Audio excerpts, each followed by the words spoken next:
So now, let us learn about methods of solving first order, first degree differential equations. And there are three methods. For now, let us learn method number one. And in method number one, we are solving differential equations by separating the variables. Alright, so on the screen you have a problem. The problem is find the particular solution to the differential equation dy upon dx equals to y times tan x, given that y is equal to 1 when x is equal to 0. So this is your problem given to you. Now look at the differential equation. You have dy upon dx equals to y times tan x. So first of all, this is an equation because you have an equal sign at the middle of the two expressions. One expression on the left and one expression on the right, and the equal sign in the middle. So statements like these are called as equations. Now, this equation is little different. We are not having just the regular variables x and y. We also have the derivative dy upon dx. So whenever an equation has got the derivative in that equation, then we call that equation to be a differential equation. Now, since this equation has got only one derivative, that is dy upon dx, this is the first order derivative. Therefore, we call this equation as the first order differential equation. And again, when we look upon dy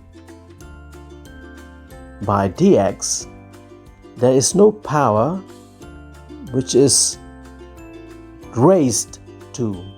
It is simply dy upon dx, so the degree is 1.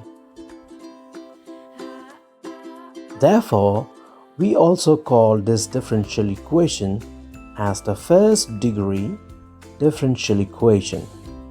Why? Because the derivative which you see here, it is not raised to any power. So if it is raised to the power 2, dy upon dx, which is inside the bracket, and raised it to the power 2, so we call this equation as second degree. But since dy upon dx is not raised to any power, therefore we call it a first degree differential equation. So here you have the first order and the first degree differential equation. Now, our aim now is to find out y. Just like in lower classes, whenever you say solve, means we find x. What should be the value of x so that the equation is true? So here, what we have to do is, whenever we talk about solving a differential equation, it means we are going to find out y. What should be the expression of y such that when we differentiate y and when we multiply y with tan of x, then both will be equal. In other words, we can say what should be y equal to, what should be the expression of y such that the left hand side, when we differentiate with respect to x, is equal to the right hand side when we multiply y by tan x. So our aim is to find out y. What should be the expression of y, or what should be the value of y? So to do that, what we do is we will apply method number 1. Next time we will do another method, but for now we will apply method 1. So why do we apply method 1 here? Because it is possible to apply by method 1. In some problems we cannot apply method 1, we cannot apply method 2, we have to apply method 3, number 3. So here, since it is possible to apply by method number 1, therefore we are going to apply by method number 1. So what we do here, first of all, is we consider dy upon dx as a ratio. So when we consider dy upon dx as a ratio, not as a single notation, then we can separate dy and dx. So on that reason, what we do is, in step number 2, we separate all the variables into two sides. On one side, all the variables y, and on the other side, all the variables x. So finally, you will have dy upon y equals to tan x dx. So we see here we have separated all the x variables and all the y variables. So if we can do that, then we call it a method which is by separating the variables. Now if we can always separate like this in a given problem, then we are already done half of it. So the next step is to integrate. Always that is the next step. After we have separated the variables, then we have to start doing the integration. So on integrating, you'll be having log y equal to log sec x plus log c. So here, instead of just constant of integration c, instead we write log c. So c is a constant. Now log c is again a constant. So that there is no difference. It is always possible. Because c is a number, log c is a number. So that is not a big problem. Because log c is still a constant. Because c is a constant. So therefore, on putting log c here, what we can get is, in the next step, we'll be getting log y equal to log of c sec x.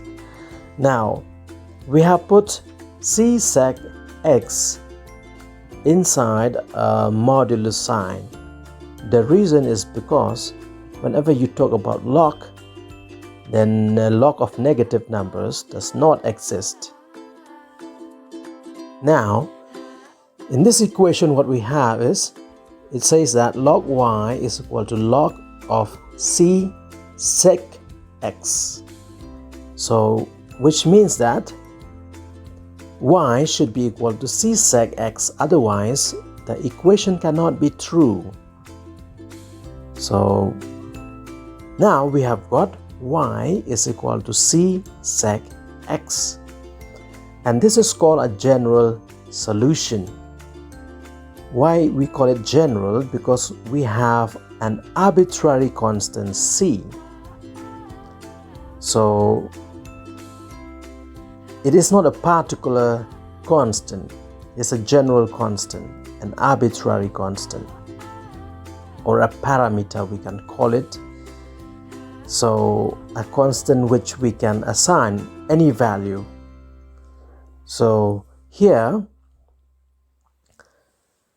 we call it general solution.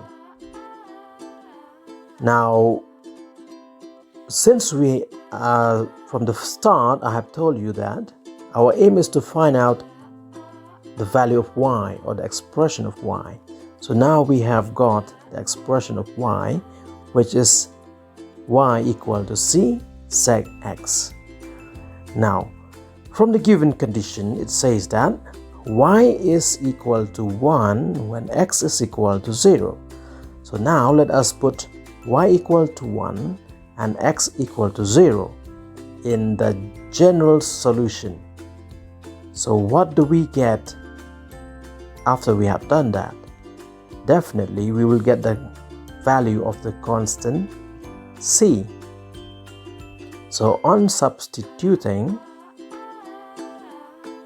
y equal to 1 and x equal to 0 in equation number 3, which is shown on the screen, so what do we get is c equals to 1. So now we know that c is equal to 1, and this c is most of the time called a parameter, though we call it a constant or arbitrary constant, but we can call it a parameter. Why? Because c can be any constant.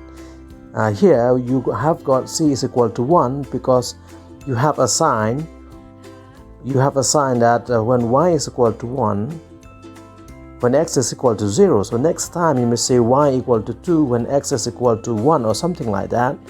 So you will get a different value for c, and c is still a constant every time. So since c is a constant every time, but you can assign different values to c, therefore c is in most of the time called as a parameter. Now, on putting the value of c in the equation number 3, then you get that y is equal to sec x. And since we have assigned a particular value to the constant c, this solution is called as a particular solution to the given differential equation. So that is all about method number 1, and next time we shall learn another method in solving a differential equation. So now you can check and try that y is equal to sec x. It satisfies the equation. Now, when you put the value of y in equation 1 on the screen, you can see equation number 1, the first line on top of the screen. So there, if you take the left hand side, put y equal to sec x, and take the right hand side, put y equal to sec x into tan x, you will find that the left hand side is equal to the right hand side. So because the left hand side is equal to the right hand side, when y is equal to sec x, we call y to be a solution of the differential equation. So therefore, now we have solved the given differential equation.